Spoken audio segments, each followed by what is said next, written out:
Bonjour, je suis Richard Parnell. J'ai le plaisir de vous présenter la nouvelle machine Head et vous montrer comment il faut corder une raquette avec la machine.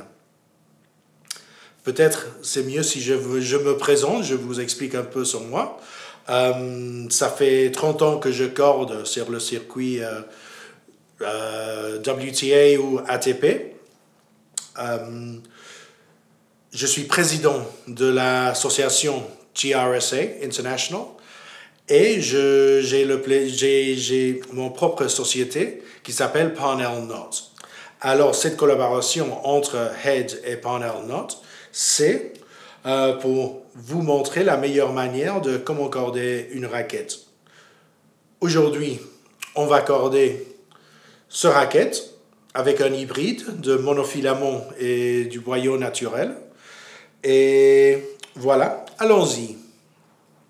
D'abord, on va commencer par les décisions qu'on doit prendre. Voilà, c'est la tension qu'on doit utiliser. Voici ce raquette, c'est la tension recommandée, c'est de 23 à 27. Alors, je vais le corder à 23. Je vais utiliser le monofilament comme montant. Et je vais le programmer à la vitesse la plus haute. Après les travers, on va le faire avec du boyau naturel et je vais changer la vitesse de la tête de traction à le plus long qu'il y a sur la machine. Alors d'abord, il faut monter le cadre. Alors normalement, on va le faire avec le logo vers le haut. Et ici sur la machine, il y a un dessin qui montre ce qui est le pont et la tête. Alors, ce qu'on va faire, on va toujours serrer plus les supports du cœur parce que c'est plus facile de trouver le centre ici parce qu'il y a moins d'œillets. Alors, voilà. Ça, c'est déjà centré. Si c'est centré en bas, c'est centré en haut. Alors, voilà. Ce qu'on va faire maintenant, c'est bien serrer les supports des côtés, mais les supports de 6 et 12, on va le faire moins serrant. Il ne doit pas changer la taille du tamis. Alors, ils vont être contre, parce que dès qu'on met encore les montants, la raquette va changer de forme et dès qu'on fait les travers, ça va revenir à la forme originale. Alors maintenant, on va prendre le monofilament. On a décidé 23 kg. La vitesse, on l'a haut et on ne va pas utiliser du pre-stretch. Alors maintenant, on coupe et on va vérifier la corde. C'est 6 mètres. Qui est assez pour les montants pour tous les raquettes. On va couper, on pointe la fin et on va vérifier qu'il n'y a pas des imperfections. Qu'il n'y a pas. On va recouper ici aussi une pointe. Alors maintenant, on doit trouver la première courbe qui est ici. Ça veut dire qu'on va passer cette corde-là,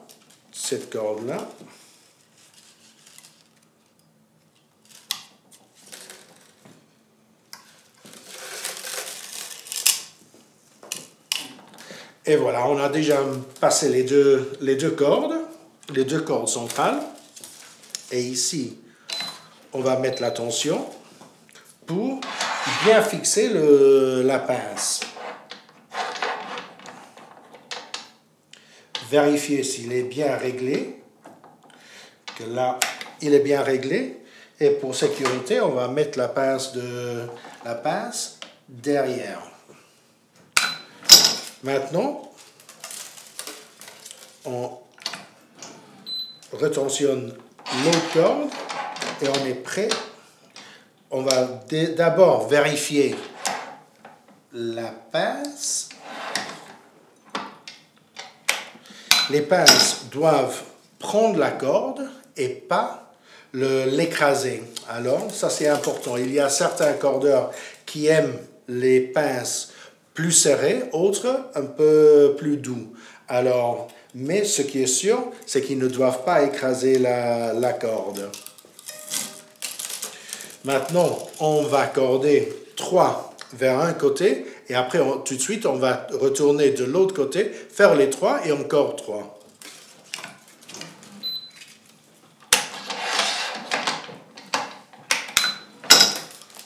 On va aussi mettre les pinces le plus près du cadre possible.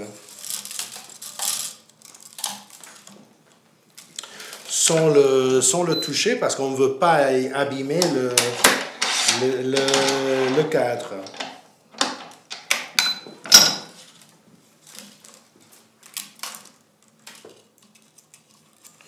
Voilà, on va passer cette corde et on recommence sur l'autre côté.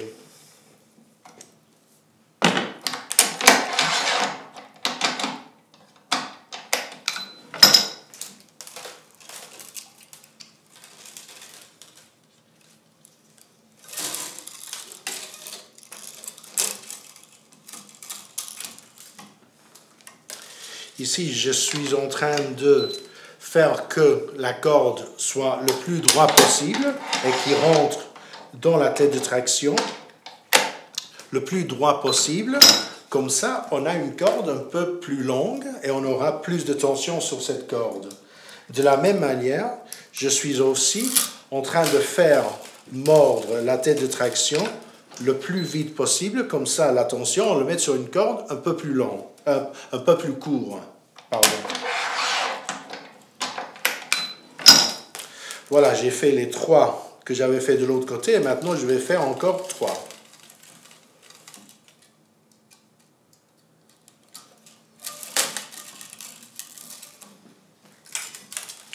Ici, ce qu'il faut faire, et c'est très important, c'est les œillets. Et normalement, dès qu'on commence avec une angle, les œillets peuvent commencer à bouger. Alors, il faut les tenir en place, qu'on mette de la tension. Parce que si l'œillet sort, on risque soit d'abîmer la raquette, on peut casser entre les deux trous, ou on peut casser la corde. Alors, c'est ni un ni l'autre est bon. Alors, pour l'éviter, il faut seulement tenir la bande à canon bien à sa place. Et encore ici, on va faire la même chose.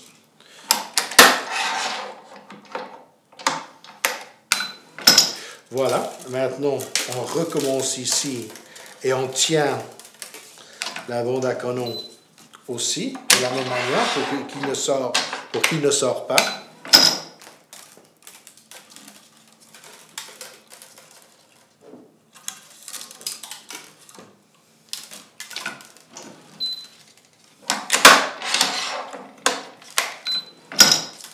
Ici, on est en train d'essayer de poser le pince sur la corde pour être le plus doux possible avec la corde, le cadre et la machine. Voilà, maintenant, on est en symétrie. Alors maintenant, on va monter de ce côté-ci et de ce côté aussi. Comme ça, c'est le plus symétrique possible. Il faut savoir aussi que c'est le moment quand le cadre souffre le plus pendant qu'on est en train de le corder. Alors, on essaye de le faire pour que ça soit le plus symétrique. Et il n'y a pas une distorsion d'un côté qui n'est pas dans l'autre. C'est pour ça qu'on fait maintenant les deux côtés, une à une.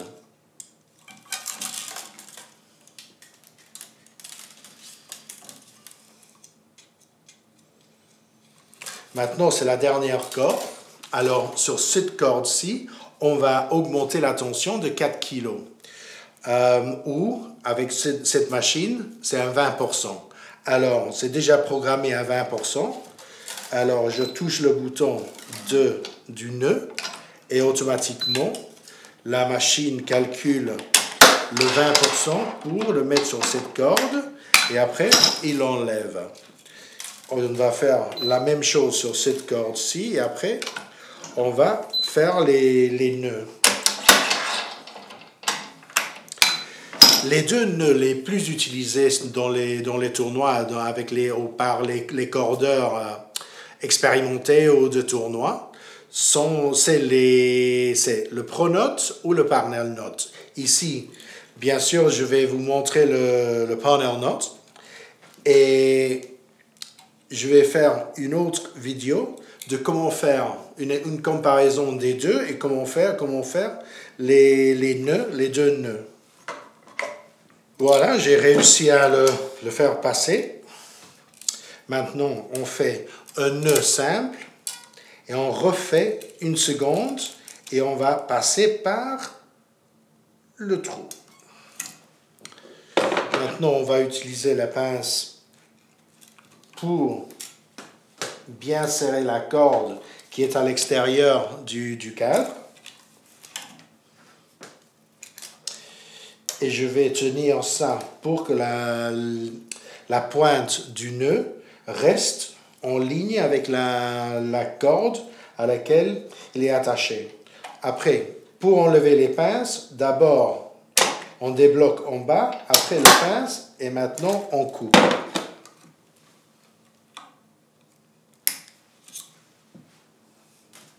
Maintenant, on va utiliser l'arrière du pince de la pince pour écraser la pointe et comme ça, le joueur ne pourra pas se faire mal avec la pointe.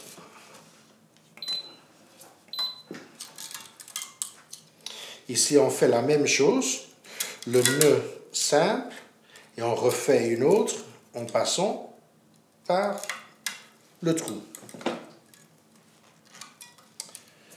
Voilà, encore on tire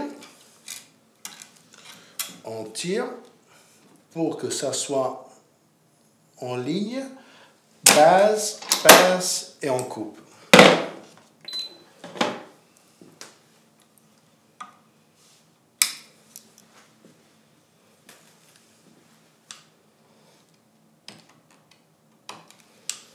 Voilà, on a fait les montants avec les nœuds Parnell pour terminer.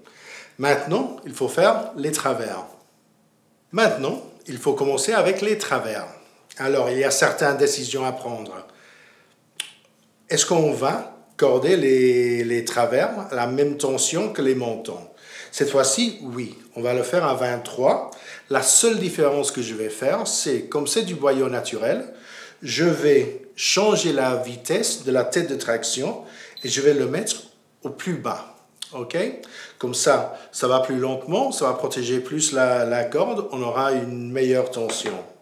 Maintenant, on va couper le petit anneau. Et maintenant, on va jeter un coup d'œil sur le boyau. Comme c'est un produit qui est naturel, alors il y a des fois qu'il y a certaines imperfections. Alors, on va vérifier avant de commencer.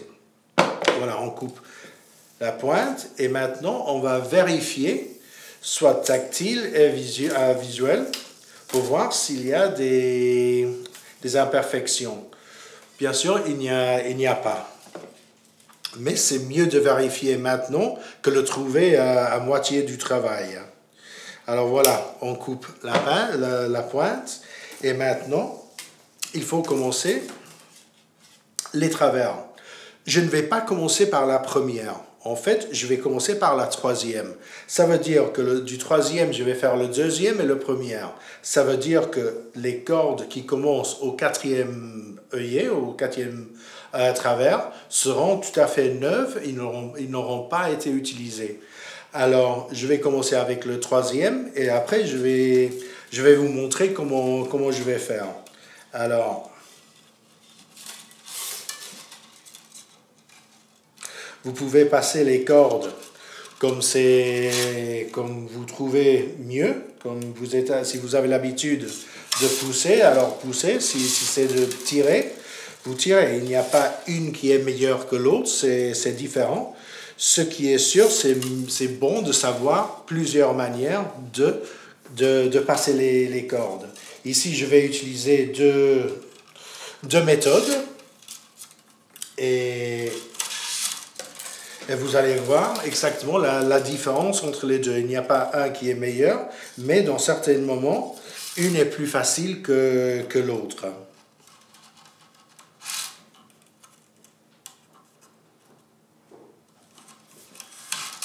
Voilà. Maintenant, il y a aussi une autre décision à prendre. Est-ce qu'on doit utiliser un nœud de départ ou une pince? Alors, ici, on va utiliser une pince parce que vraiment, notre recommandation, c'est utiliser une pince. Comme ça, tous les nœuds vont être les mêmes, c'est plus esthétique. Et aussi, il n'y a pas de risque de casser la corde à laquelle on va attacher le nœud.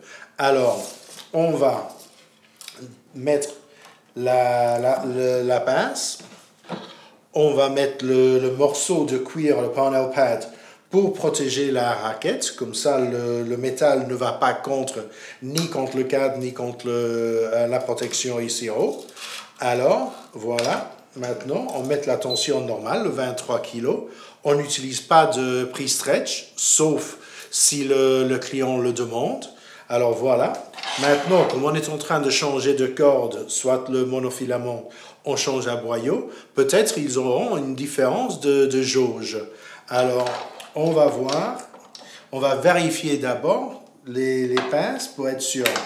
La pince est bien réglée, ça le prend bien, alors je ne vais pas devoir l'ajuster. Et je vais faire exactement la même chose avec l'autre pince.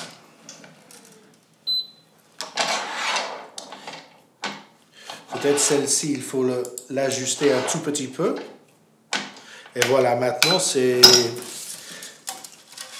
mieux.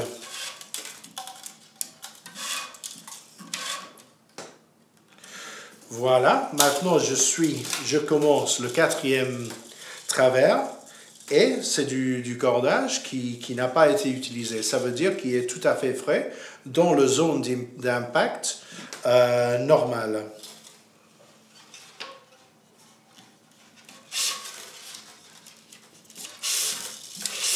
Voilà, on corde une en avant, comme ça il y a moins de friction sur le boyau. Comme ça, on abîme moins la surface de la corde. Et ici,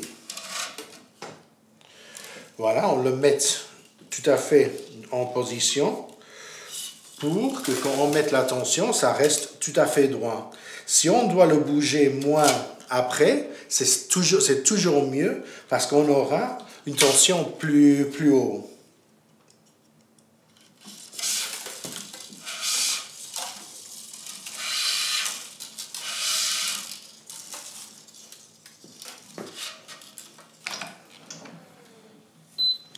Voilà. Le moins qu'on doit le bouger après, le mieux.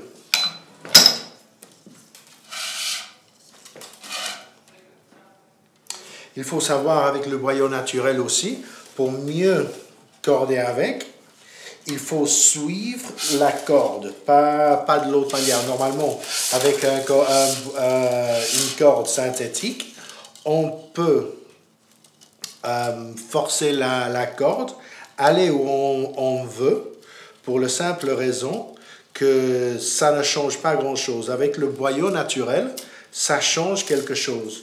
Si le boyau veut tourner vers un côté, il faut le laisser aller vers ce côté.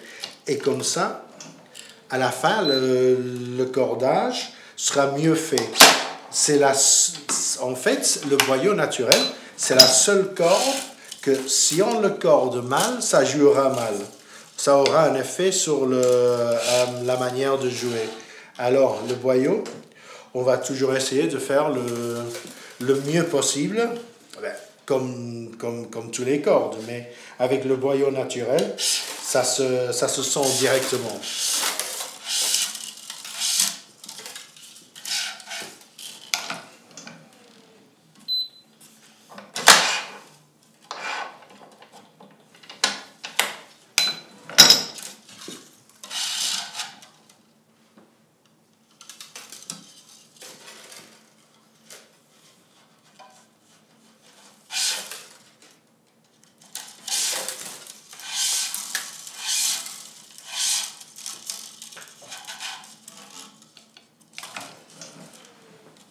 Comme vous voyez, je change de système de passer les cordes. Mais c'est pareil si on le pousse comme ceci ou si on le tire. C'est peut-être en tirant, c'est plus vite, mais ce qui est mieux, bien sûr, c'est de savoir faire les deux.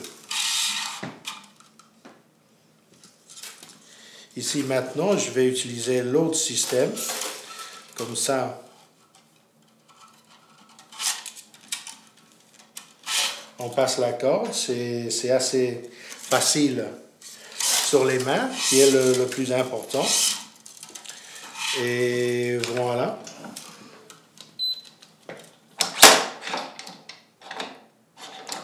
Ici aussi, on va toujours essayer de mettre la pince pour le plus vers l'extérieur pour que quand la tête de traction revient, on bouge la corde montant le moins possible. Comme ça, on doit les rebouger beaucoup moins à la fin.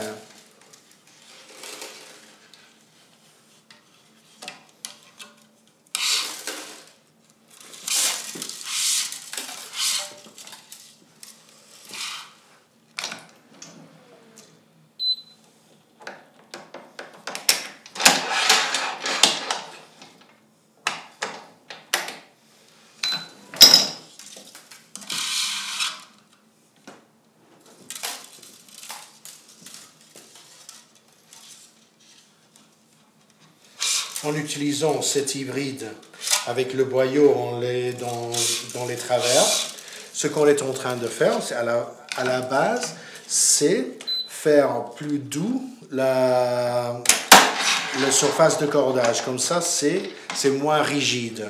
On est en train de mettre une touche d'élasticité dans les cordes et les laisser travailler un tout petit peu plus. Alors, normalement, on aura un peu plus de vitesse de balle et on aura moins de choc sur le bras aussi. C'est pour ça qu'il y a beaucoup de joueurs qui utilisent les hybrides avec du boyau naturel, soit en montant ou dans les travers. Ça, c'est selon le choix et ce qu'on cherche. Alors, en dépendant du choix ou du goût de chaque personne, voilà, on peut le mettre en montant ou en travers. On a comme des gens comme Roger Federer ou Novak qui l'utilisent en montant.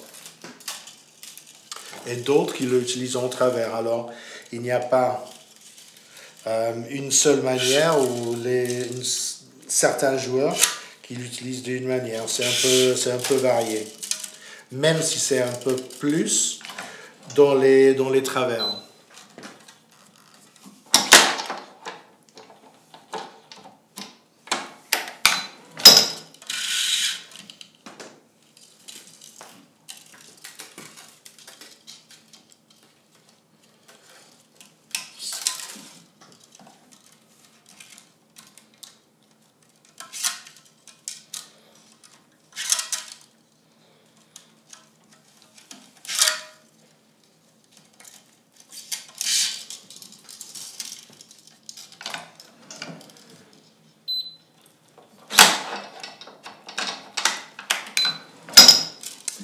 Maintenant, on est vers la fin du... On est vers la fin des travers. Et on va commencer à corder, pas une avant. On va terminer, on va vérifier le reste de la corde qui reste. C'est 3, 4. Plus là, on va couper ce petit morceau qui est en trop. Et maintenant, on va passer la dernière, une en avant.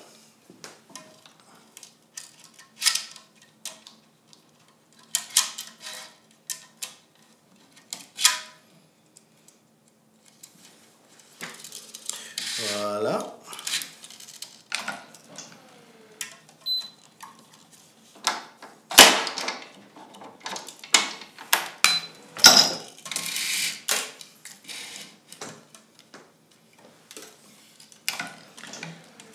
Et maintenant, on le fait une par une.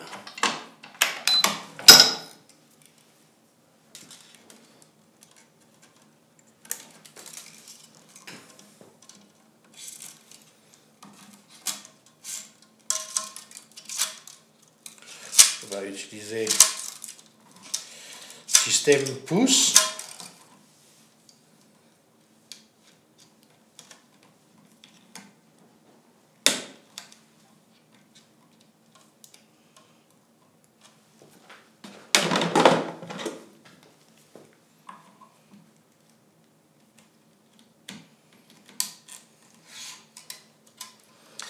Voilà. Et maintenant, on va tensionner celui-ci. Et on va passer la dernière.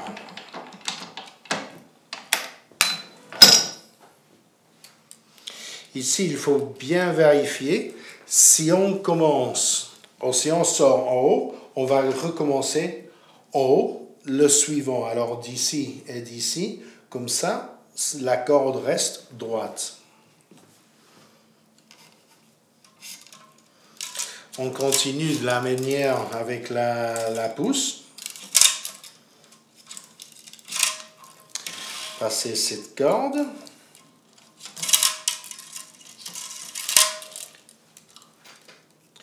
Et si on regarde le boyau, il est toujours assez clair, il n'est pas blanc et abîmé. Maintenant, on met les 20% de tension extra parce que cette corde va au nœud. Encore, on va utiliser le nœud parnell et on va faire le nœud sur une corde en boyau. Alors, on va revenir ici pour le faire en haut vers le boyau. On a fait les monofilaments sur monofilament et le boyau, on le fera sur le boyau naturel.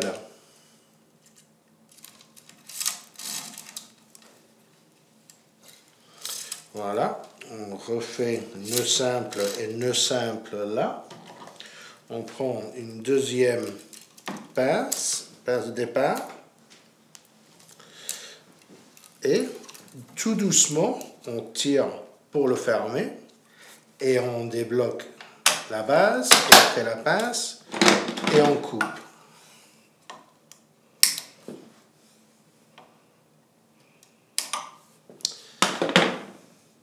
Ici, on ne doit pas écraser parce que le boyau est assez souple. Maintenant, on remet la tension de nœud. On enlève, on met la pince et on revient ici et on refait sur du boyau. On met le frein, comme ça la machine ne bouge pas. Et voilà. Et on est presque terminé.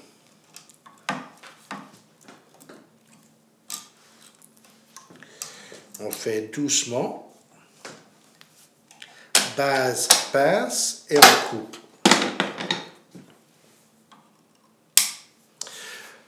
maintenant, on a fait toutes les cordes, mais la dernière chose qu'il faut regarder, qui est très très important, c'est vérifier que les cordes soient bien droites.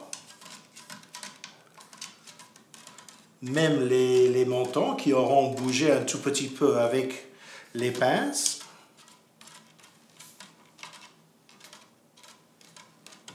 Voilà, et maintenant, les travers.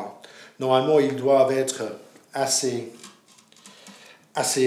droits. Et voilà, ça c'est terminé. Maintenant, on l'enlève.